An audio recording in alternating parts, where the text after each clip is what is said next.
हमारे पीएम मोदी का जन्मदिन है और इस मौके पर मैं उन्हें ढेर सारी बधाई और शुभकामनाएं भी देना चाहती हूँ।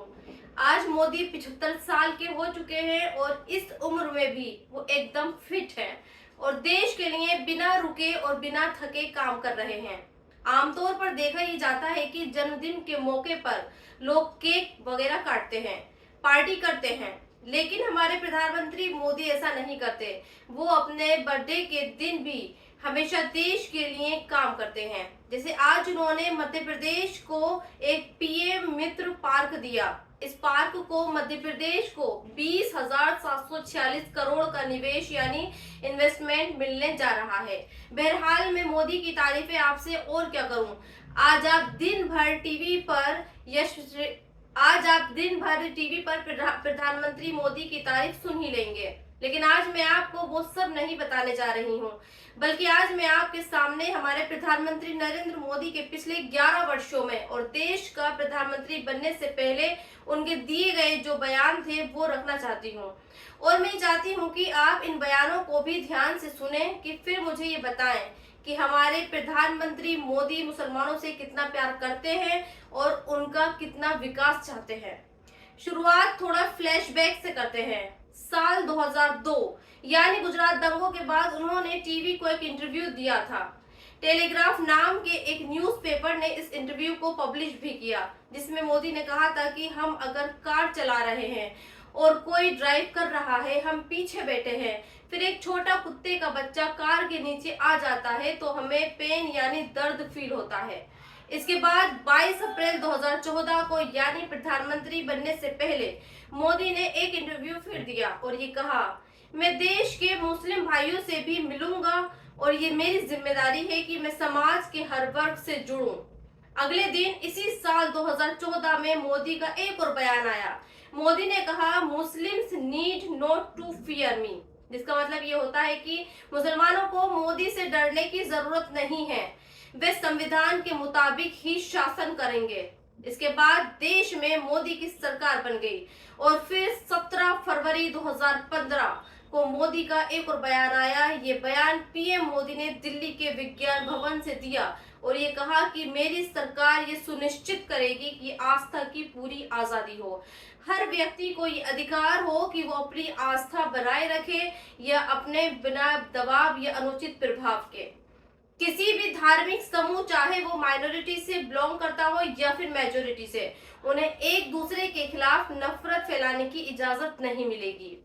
ठीक 1-2 साल बाद 19 फरवरी 2017 को पीएम मोदी का फिर एक बयान आया। उन्होंने उत्तर प्रदेश के फतेहपुर में एक चुनावी सभा के दौरान कहा, गांव में अगर कब्रिस्तान बनता है तो गांव में शमशान भी बनना चाहिए। अगर रमजान में बिजली मिलती है तो दिवाली में भी मिलनी चाहिए।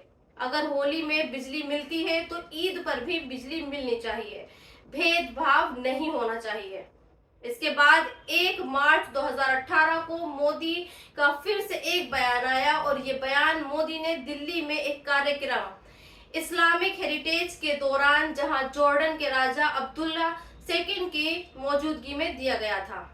मुस्लिम youth should have Quran in one hand and a computer in the other hand. यानी मोदी जी अपने इस बयान के जरिए बताना चाहते थे कि वो मुसलमानों के लिए चाहते हैं कि मुसलमानों के एक हाथ में कुरान हो और दूसरे हाथ में कंप्यूटर।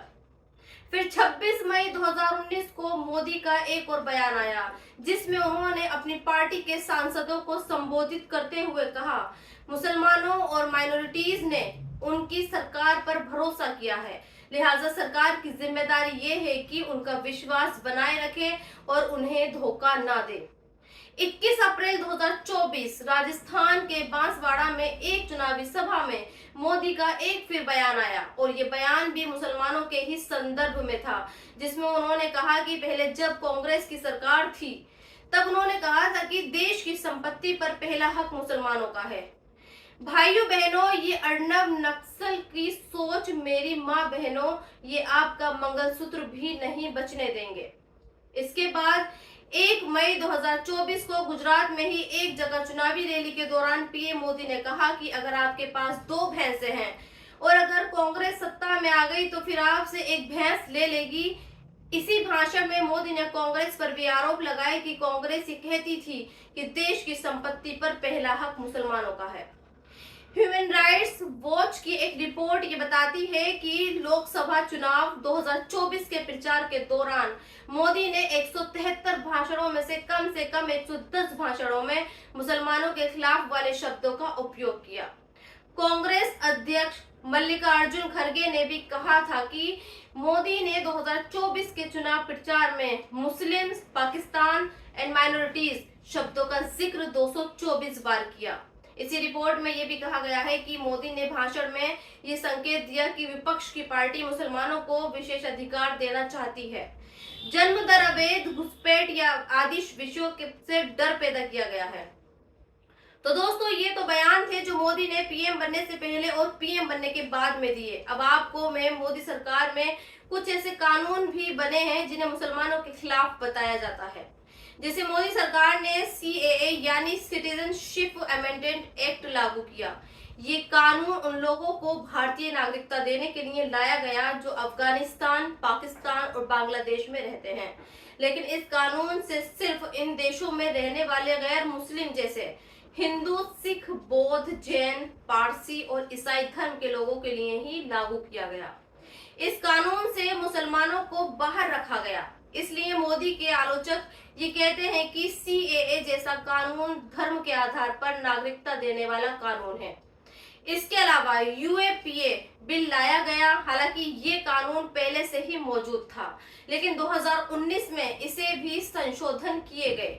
आलोचकों का तर्क यह है कि UAPA की शक्तियां बहुत व्यापक है, टेररिज्म की परिभाषाएं धुंधली हैं और पुलिस और सरकार के पास संदेह की स्थिति में लोगों को आरोपी बनाने की अधिक आजादी है।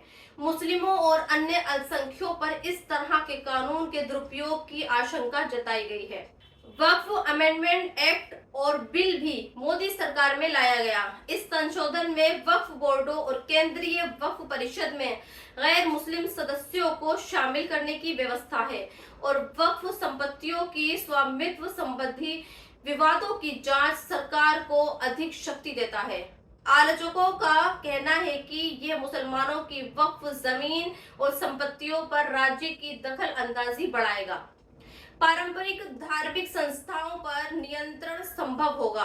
हालांकि सुप्रीम कोर्ट ने वक्फ अमेंडमेंट एक्ट को लेकर एक इंटरिम यानी मध्यवर्ती फैसला दिया है, जिसमें कुछ अहम बातें कही गई हैं। नंबर 1, जिला कलेक्टर को ये अधिकार देना कि वो निर्णय करे कि कोई वक्फ संपत्ति सरकारी जमीन पर अतिक्रमण है या नहीं। इस प्रावधान को भी रोका गया है। राज्य वक्फ बोर्डों में गैर मुस्लिम सदस्यों की संख्या और केंद्र वक्फ परिषद में गैर मुस्लिम प्रतिनिधित्व की शर्तों पर भी रोक लगाई गई है। तो दोस्तों, मोदी के जन्मदिन के खास मौकों पर मैंने पूरी ईमानदारी और रिसर्च के साथ आपको ये बताने की कोशिश की है कि मोदी ने पिछले 11 सालों में मुसलमानों के लिए क्या किया है। आप चाहे तो मुझे अपनी राय दे सकते हैं और मेरे चैनल को सब्सक्राइब भी जरूर कर दें।